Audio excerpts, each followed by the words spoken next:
Hello, I am Mike, project lead for the Do Rights, and this is going to be a commentary track for our game Spriggan. So, just to do a quick introduction, game should be starting here shortly. Okay, here's the main menu. Nothing really special, didn't have time to do anything else. Art by Jacob Cox and Winner. Same with the cutscene, I entrusted to Winner and Jacob Cox as well to do the whole production on the cutscene here.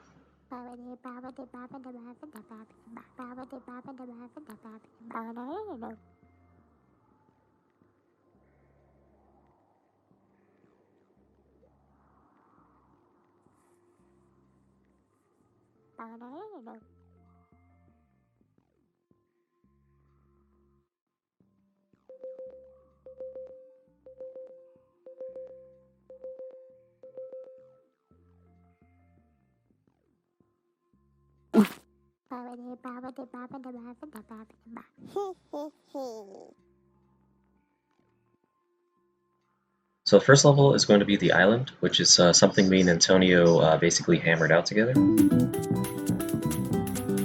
You know, to hammer the point that you're deserted by your former friend. The overall game picture is simple. Just help speed things up and get it done on time, relatively. So we were supposed to have pirates initially on the island, but looks like we only had time to get just the pirate, the Russian here. So he does walk up to you and he does damage you, but he's supposed to be slower than you, so you should have no problem outrunning him. And then this does go to the next level, but we basically made it so you cannot progress unless you grab the three statues. So hopefully that you'd be inclined to go there, and then you see that text, and then you would have to find the statues, which is one of the goals. So I put invisible walls around the mountain just so you can't walk up it. And then these were some ruins that I made, modeled, and textured and everything. And I wanted to have at least a couple jump puzzles since this is technically a platformer. So, just did something simple here. And then that's one of the statue pieces, I believe, made and textured by Chris.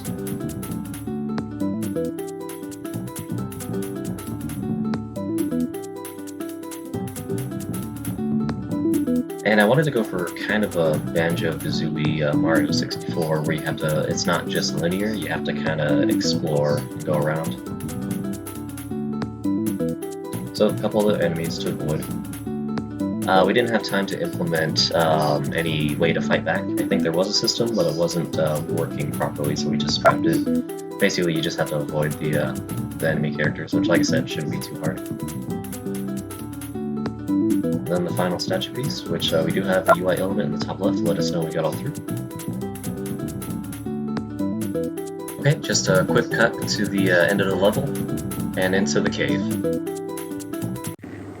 So, cave was between me and Antonio, with I believe the majority of it by me, and then he made a lot of key adjustments. Undoubtedly, the temple in the top right was mostly his idea.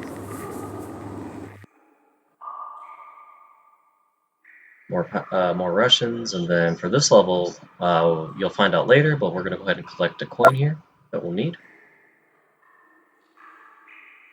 Fire effect by me. Now, we initially had that tree there for health pickups, but it looks like it didn't get around to being programmed fully. Then we got our parrot here.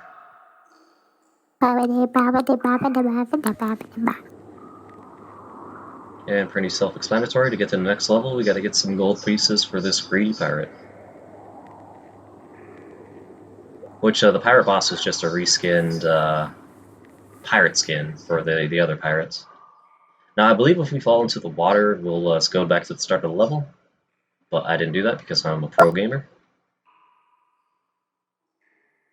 But yeah, I wanted to have...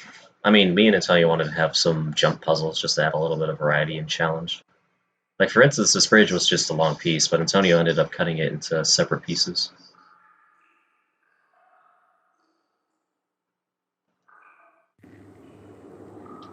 I felt the character was too small, but the others thought he was the right size, so we just kind of stuck with that.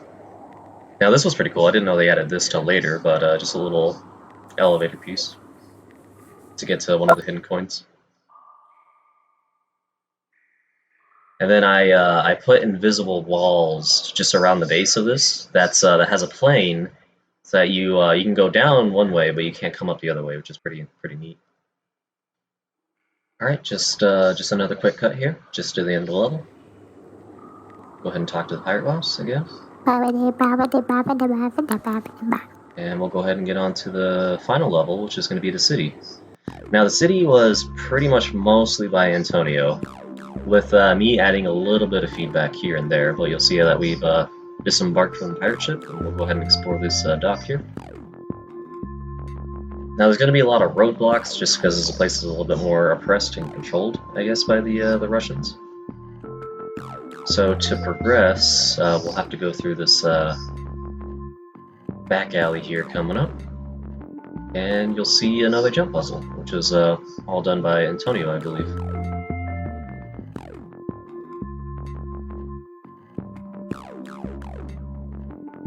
Okay. Now, fortunately, our controls they were a little sloppy before, but a little bit more tight now, so it's a bit easier to jump across as necessary.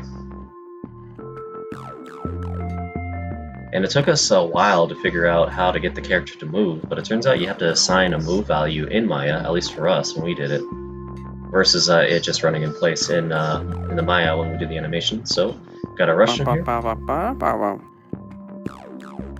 Now, they won't actually let us pass unless we give this Russian his drink. So, we'll go ahead and explore over here on this right side.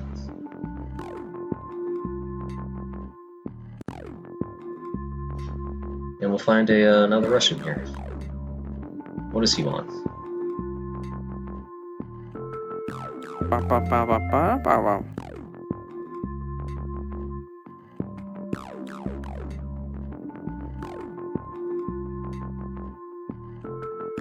Okay, so just another little fetch quest here, on top of our fetch quest.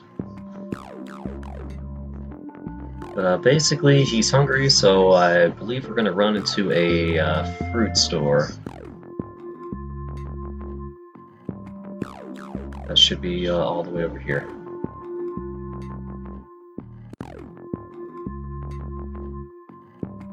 Okay. Basically all the programming was done by Tyler, and even though he was sick, he was still able to pull through and get everything done near the end here.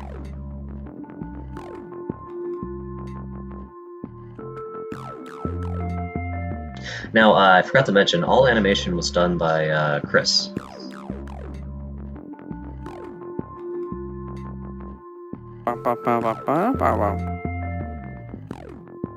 Okay.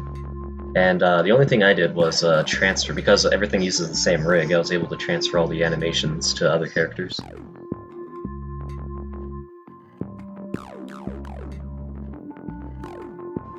Okay, so now that we have the drink, go ahead and give it to him, and then we'll get past the Berlin Wall here.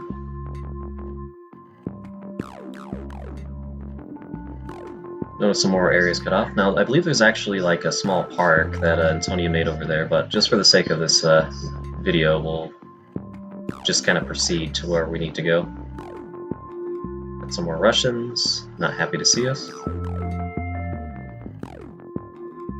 And all the structures and everything you see in the scene here pretty much is, besides some of the characters, was done by Antonio. Okay, coming up on the last kind of checkpoint here. And surprise, these are some thirsty Russians. So I'm going to go ahead and just head over to where that bottle is going to be located. To another jump puzzle that Antonio wanted to do between buildings. So if you look up, you'll see some ominous boards and some open windows. So if you just follow it over here, you see that there is a way to get up there.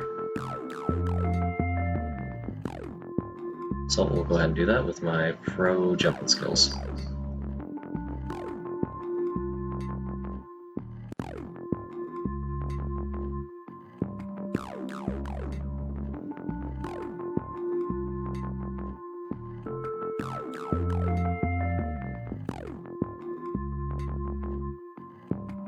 Okay, grab the bottle, and you'll see that there's some more places we can kind of jump to. So we'll go ahead and do that.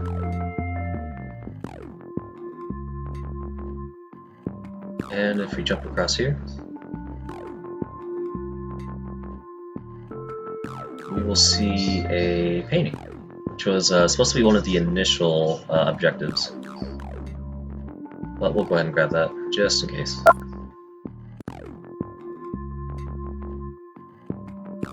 Okay, so if we go ahead and just head to the final bit.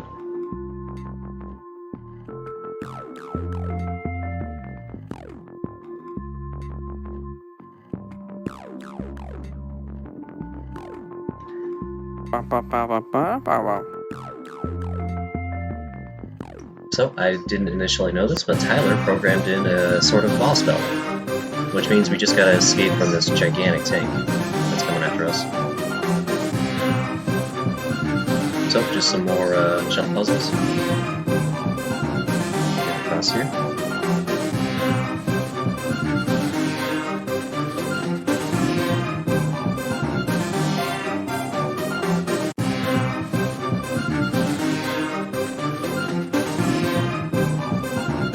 And then by here, the game will end, right there. So, thank you for viewing. I hope you enjoyed our game.